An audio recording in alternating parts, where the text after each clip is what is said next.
नमस्कार। आज हम एक ऐसे नाम पर बात करने जा रहे हैं जो पिछले कुछ सालों में काफ़ी सुर्खियों में रहा है, लॉरेंस बिश्नोई। जी। खासकर पंजाब, हरियाणा, राजस्थान में गैंग वॉर और कुछ बहुत ही हाई प्रोफाइल मामलों के सिलसिले में। हाँ, बिल्कुल। हमारे पास कुछ स्रोत हैं, कुछ लेख हैं जो इसके जीवन, इसके क्राइम रिकॉर्ड और अभी क्या स्थिति है, इस पर थोड़ी रोशनी डालते हैं। तो आज कोशिश यही है कि इन स्रोतों के आधार पर समझें कि ये शख्स कौन है, बैकग्राउंड क्या है और सिद्धू मूसेवाला हत्याकांड हो या सलमान खान को धमकियां, इन सब मामलों से इसका नाम कैसे जुड़ता है। हाँ, और ये जानना भी दिलचस्प होगा कि एक सामान्य मतलब मिडिल क्लास बैकग्राउंड से आने वाला कोई छात्र अपराध की दुनिया का इतना बड़ा नाम कैसे बन गया। सही। और खासकर ये कि वो खुद तो जेल में है, पर उसका गैंग, उसका नेटवर्क बाहर कैसे ऑपरेट कर रहा है, ये एक अहम सवाल है। बिल्कुल। तो चलिए शुरुआत करते हैं एकदम बेसिक जानकारी से।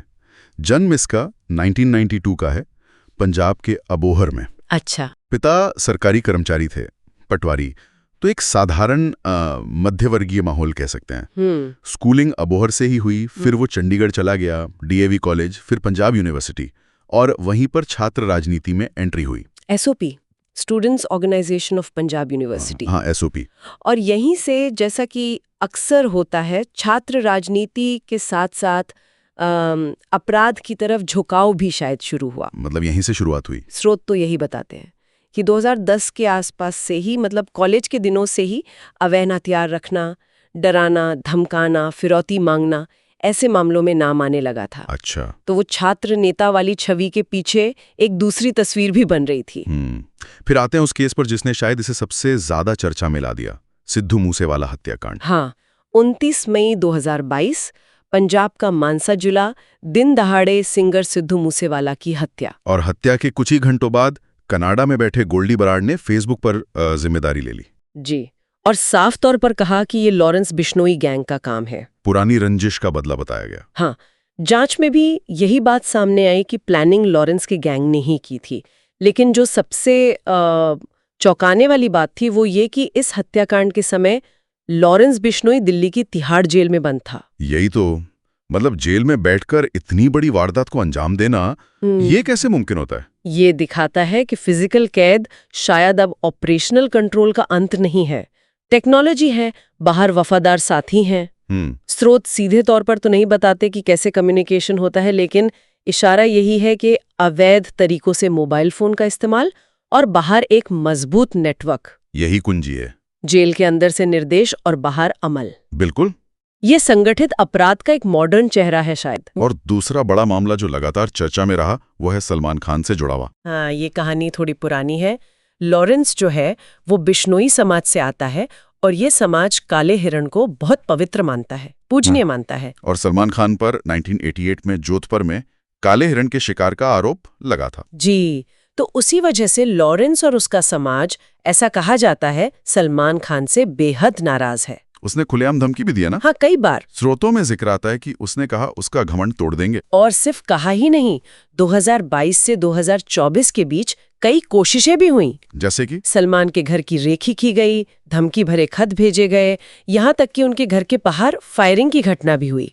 और इन सब के तार लॉरेंस गैंग से ही जुड़े पाए गए। मतलब बार बार कोशिशें हुई। हाँ, रिपोर्ट्स के मुताबिक कम से कम 3 बार हमले की कोशिशें नाकाम हुई हैं। अच्छा, अब जरा इसके ओवरऑल क्रिमिनल रिकॉर्ड पर नजर डालें। कितना लंबा है इसका रिकॉर्ड? देखिए, स्रोतों के अनुसार करीब 65 से ज्यादा एफआईआर दर्ज है इस पर। 65 से ज्यादा? हाँ, और मामले भी बहुत गंभीर हैं। हत्या की कोशिश, फिरौती, आर्म्स एक्ट के तहत मामले और ड्रग्स से जुड़े केस भी हैं, मतलब एनडीपीएस एक्ट के तहत। तो ये जेल में आता जाता रहा है? बिल्कुल, कई बार जेल जा चुका है और अभी भी कई केस पेंडिंग है। तिहाड़ में रहा, बठिंडा जेल, बड़ोदरा जेल, कई जेलों में रह चुका है। और इसका जो गैंग नेटवर्क है वो सिर्फ पंजाब हरियाणा तक ही सीमित नहीं है? नहीं, इसका दायरा काफी बड़ा बताया जाता है।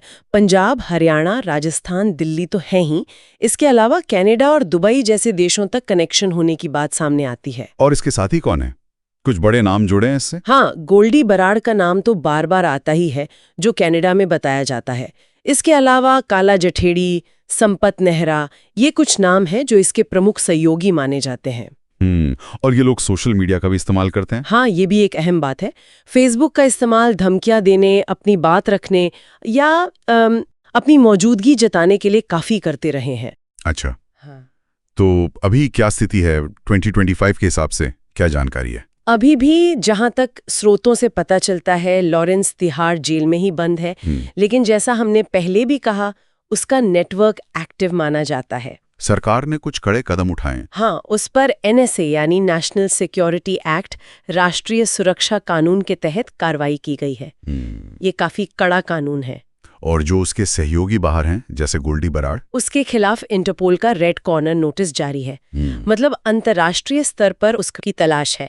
तो एजेंसियां कोशिश तो कर रही हैं इस नेटवर्क को तोड़ने की। तो अगर हम सार देखें तो एक छात्र नेता से शुरुआत करके लॉरेंस बिश्नोई एक बहुत कुख्यात गैंगस्टर बन गया। जी।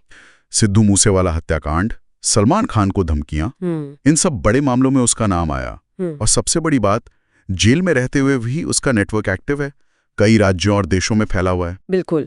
और यहीं पर एक अहम सवाल उठता है जिस पर शायद सोचने की जरूरत है। क्या किसी बड़े गैंग लीडर को जेल में डाल देने से उसका क्राइम नेटवर्क सच में खत्म हो जाता है, या फिर कंट्रोल का तरीका बदल जाता है, वो रिमोट से चलने लगता है?